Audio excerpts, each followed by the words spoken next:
Assalamualaikum warahmatullahi wabarakatuh. Alhamdulillah wassalatu wassalamu ala Rasulillah wa ala alihi wa sahbihi ajma'in ma ba'd. Dalam Al-Quran surah Al-Hajj ayat yang ke-34 Allah Subhanahu wa taala mengatakan kepada kita, A'udzu billahi minasyaitonir rajim. Wa likulli ummatin ja'alna mansakan liyadhkuru ismallah ala ma razaqahum min bahimatil an'am. Bagi setiap umat, kata Allah Subhanahu wa taala, Allah jadikan bagi mereka syariat kurban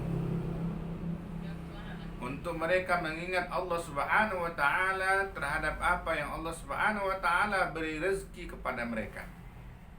Min bahimatil an'am, dari binatang ternak. Allah Subhanahu wa taala mensyaratkan kurban yang kita kurbankan, yang pertama adalah bahimatul an'am, binatang-binatang yang kategori binatang ternak. Ulama-ulama kita mengatakan, apa di antara binatang ternak yang disampaikan oleh Allah Subhanahu wa taala? Pertama adalah unta, ada sapi, ada kambing, dan ada domba. Selain dari binatang-binatang ini, apakah boleh kita kurbankan? Tentunya tidak boleh. Kita punya kuda, punya himar umpamanya.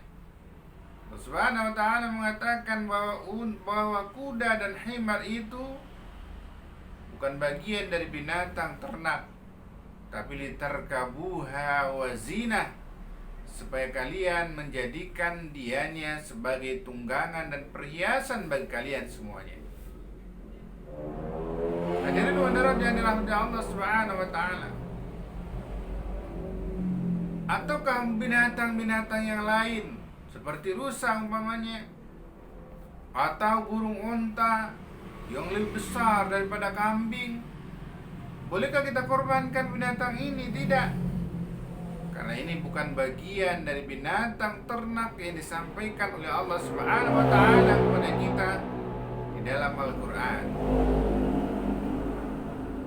Oleh karenanya, binatang yang boleh kita kurbankan adalah binatang yang kategori bahimatul an'am.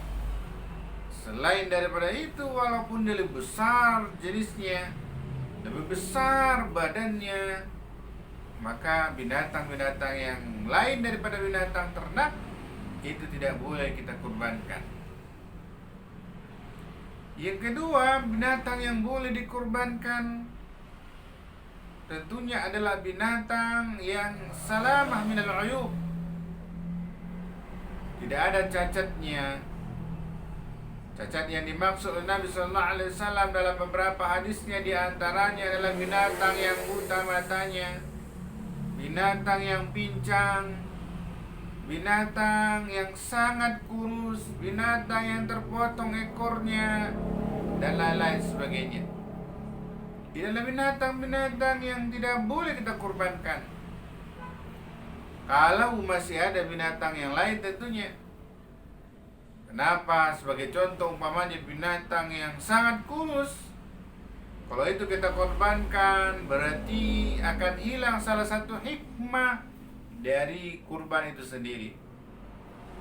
Karena Allah Subhanahu wa taala menyampaikan kepada kita bahwa salah satu hikmah berkurban itu bagaimana kita bisa memberikan sebagian dari daging yang kita kurbankan untuk mereka-mereka yang lebih membutuhkan, para fuqara wal masakin, orang-orang yang lain yang memang sangat jarang untuk menikmati binatang-binatang seperti kambing, unta, sapi, dan lain-lain. Oleh karenanya, maka binatang yang kurus ini atau binatang yang sangat kurus ini, kalau bisa jangan kita kurbankan, kecuali memang tidak ada lagi kecuali hanya ini. Maka sesungguhnya binatang apapun itu dibolehkan oleh Rasulullah SAW. Berikutnya, binatang yang tidak boleh kita kurbankan adalah binatang yang belum cukup umurnya.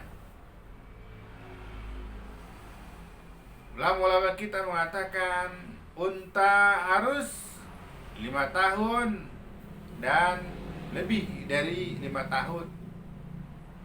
Sapi umpamanya umurnya harus 2 tahun memasuki 3 tahun. Kambing harus 1 tahun. Dan domba seminimal-minimalnya 6 bulan. Kalau kurang dari itu, ulama-ulama kita mensyaratkan tidak sah untuk dikorbankan. Jangan sampai kita mengorbankan binatang yang terlalu muda dan terlalu kecil. Sesungguhnya binatang yang sudah cukup umurnya, ketika kita korbankan maka dagingnya sangat lezat. Mau dibikin apa saja itu akan nikmat. Mau dibikin kari kah, rendang, atau kita sup namanya, itu akan terasa nikmat dengan binatang yang sudah cukup umurnya. Oleh karenanya Rasulullah SAW syaratkan kepada kita binatang yang kita kurbankan sudah harus umurnya sesuai dengan ketentuan yang disampaikan oleh Nabi SAW. Dan yang terakhir, binatang yang tidak boleh kita kurbankan tentunya adalah binatang yang bukan milik kita sendiri. Hanya binatang orang lain yang lepas umpamanya, atau binatang orang lain yang masih ada pemiliknya, atau binatang yang digadaikan oleh kita. Dan tentunya itu masih bisa jadi milik orang lain atau milik kita, tetapi masih tergantung dianya karena masih kita gadaikan. Binatang-binatang yang seperti ini tidak boleh kita kurbankan. Oleh karenanya, kalau sekiranya kita ingin berkurban kepada Allah Subhanahu wa taala, yang tentunya sebentar lagi kita akan melaksanakan Idul Kurban, mari kita pilih binatang-binatang terbaik dari binatang yang kita punya. Semakin baik, semakin besar, dan semakin bagus binatang yang dikorbankan, maka akan semakin berterima di hadapan Allah Subhanahu wa taala. Walaupun kata Allah Subhanahu wa taala pada dasarnya Allah tidak melihat darah yang kita korbankan, daging yang kita persembahkan, tapi yang dilihat oleh Allah Subhanahu wa taala adalah niat kita masing-masing. Tapi tentunya ketika niat kita sudah benar dan binatang yang kita kurbankan benar-benar sesuai dengan syariat agama Allah Subhanahu wa taala, itu tentunya jauh lebih berterima di hadapan Allah Subhanahu wa taala daripada hanya sekedar kita berkurban tapi binatang yang kita korbankan tidak sesuai dengan syarat-syarat yang sudah ditentukan oleh Nabi sallallahu alaihi wasallam. Mudah-mudahan kita berharap kurban kita pada tahun ini adalah kurban terbaik yang bisa kita lakukan.